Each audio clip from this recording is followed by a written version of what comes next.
tanyán ébredtem, széna állt a seggembe. Nagyon megijedtem, ez mi a fenébe?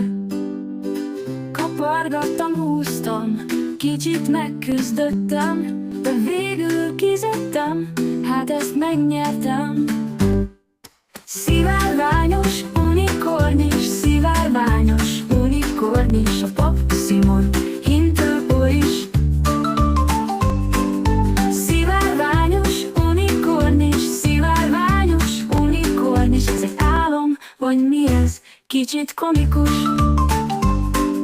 Az istálló mellett egy csoda állt éppen, hatalmas lénytáncot járt a szélben. Hé, te csoda lény, honnan jöttél? Kérdem, csak nevettél rajtam, és tovább léptem.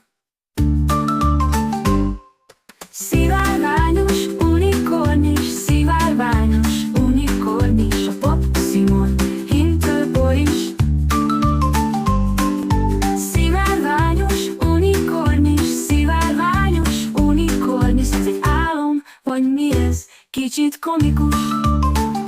Felugrottam hátadra, repültünk a tájon, szivárványos felhők közt, egy égi pályán.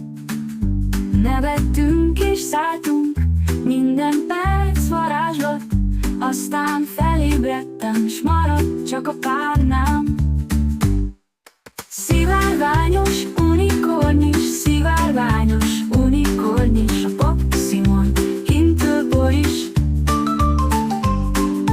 Szivárványos unikornis, most már tudom, álom volt, de fantasztikus.